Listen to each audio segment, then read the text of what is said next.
लोहगड हा एक महाराष्ट्रातील एक महत्त्वाचा किल्ला आहे आणि हा जो किल्ला आहे आजही भक्कम अशा स्थितीत आहे आणि याचं जे बांधकाम आहे ते अतिशय छान असं आहे।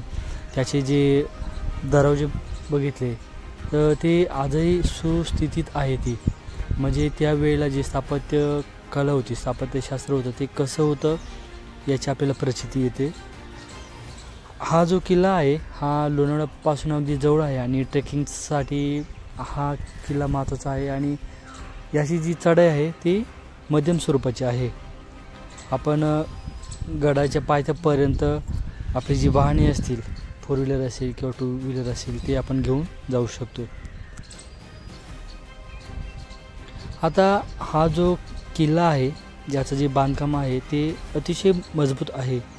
गडावरती 4 प्रवेशद्वार आहेत। पहिला जो आहे तो गणेश दरवाजा आहे, दुसरा आहे तो नारायण दरवाजा, तिसरा हनुमान दरवाजा आणि चौथा आहे तो महादरवाजा।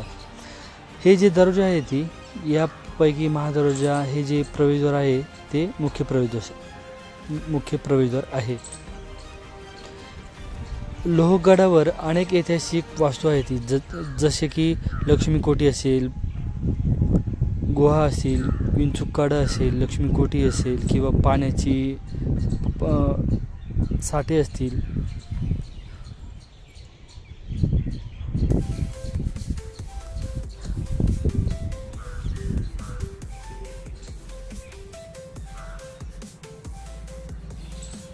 हा जो किल्ला होता तो इसवी पूर्व 2000 सालापूर्वी बांधला गेला होता। हा जो लोहगड आहे तो अतिशय मजबूत आणि भव्य असा आहे।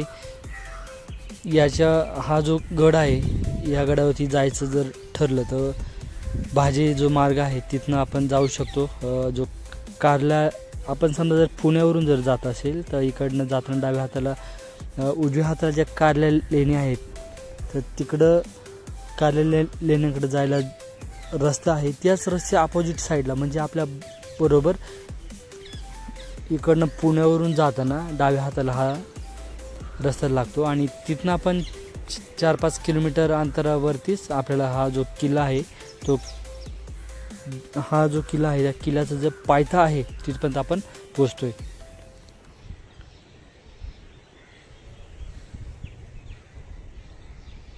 इसवी सन पूर्व 2000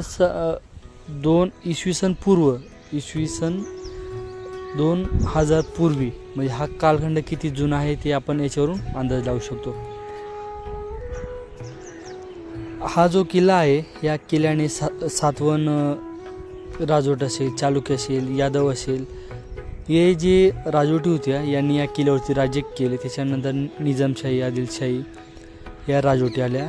1489 मध्ये मलिक अहमदने निजामशाही स्थापना केली आणि अनेक किल्ले जिंकून घेतले, त्यापैकी लोहगड हा एक किल्ला होता। इसवी सन 1630 मध्ये हा किल्ला आदिलशाहीत आला।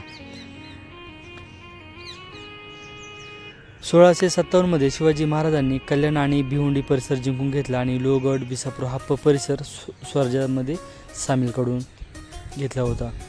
आता 1665 मध्ये जो पुरंदरचा तह झाला या तहामध्ये हा जो किल्ला होता तो मुघलांच्या स्वाधीन केला गेला होता, पण 13 मे 1670 मध्ये मराठ्यांनी हा किल्ला परत जिंकून घेतला होता।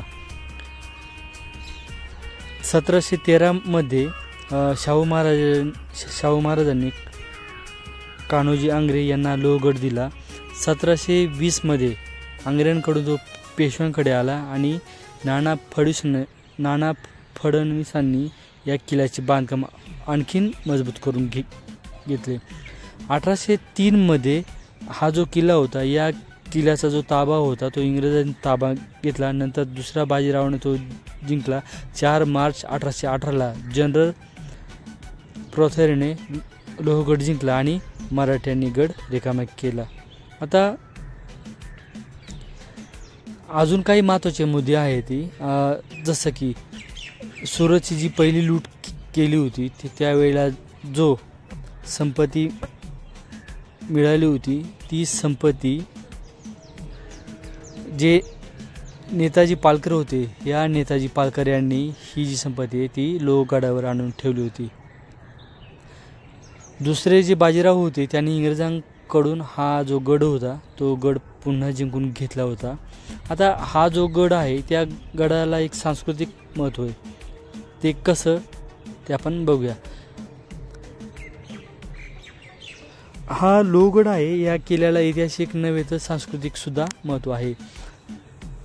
हा किल्ला अनेक मराठी कलाकृतींचे घर आहेत, जसे की नक्षीकाम असेल, मूर्ती आणि शिलालेख असेल, मराठ्यांचा इतिहास असेल, संस्कृती असेल, या सगळ्या गोष्टी आहेत. ती हा जो किल्ला आहे, हा किल्ला आपल्याला याच्याबद्दल माहिती देतोय. गडावरती अनेक सण असतील, उत्सव असतील, ते साजरे केले जात होते, जसे की गणेशोत्सव असेल, शिवजयंती असेल उत्सव. आपल्याला गडावरील समृद्ध संस्कृती अनुभवाची हे जे आता सांगितले सण, ते आपल्याला हा जो गड आहे ह्या गडावरती असणारी संस्कृती अनुभवाची संधी देतात. आता हा जो गड आहे याच्यावरती पाहण्यासारखे काही ठिकाणी आहेत. गणेश दरवाजा असेल, हा गणेश दरवाजा आहे, हा मुख्य प्रवेशद्वार आहे आणि त्याच्यावरती गणेशाची मूर्ती आहे. दुसरा झाला तो नारायण दरवाजा, नाना फडणवीसांनी हा दरवाजा बांधला होता. तिसरा आहे तो हनुमान दरवाजा. हा जो किल्ला आहे, ह्या किल्ल्याचा सर्वात प्राचीन दरवाजा कोणता असेल तो हनुमान दरवाजा. आणि महाद दरवाजा, हा दरवाजा भव्य आणि मजबूत आजही स्थितीत आहे. विंचूक कडा, आता विंचूक कडा याला नाव असं पडलं की आपण जर हा जो कडा बघितला तर विंचवाचा जो पुढून पाठीमागचा जो भाग आहे, आपण जो बघितला विंचवाची नांगी असते, सेम अशा पद्धतीनं हा कडा दिसतोय.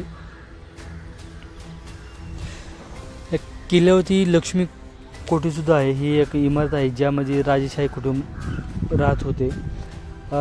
शिव मंदिर पण आहे आणि शिव मंदिराच्या उजव्या हाताला लगेच लागूनच त्र्यंबक तलाव आहे. शिव मंदिर आहे, हे शिव मंदिर भगवान शिवाला समर्पित केले आहे. आणि हा जो किल्ला आहे याच्यावरती 2 तळे आहेत. एक लहान तळं आहे आणि एक मोठं तळं आहे.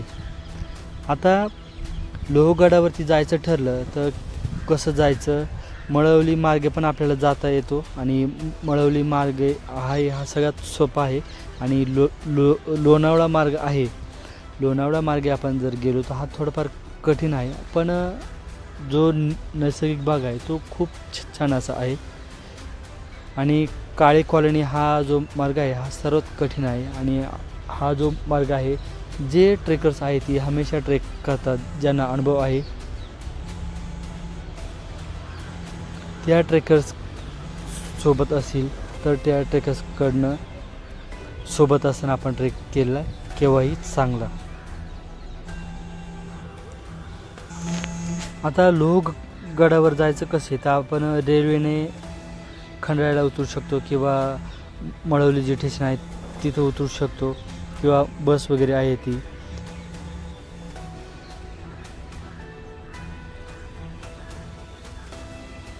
पुण्यावरून आपण जर निघालो लोहगडला जर जायचं ठरलं, लयतले जर कमी स्पीडने जर गेलो तर 3-3.5 तास खूप झाले. अशा पद्धतीचा जो हा लोहगड आहे, ह्या लोहगडाबद्दलची माहिती होती आणि ती आज आपण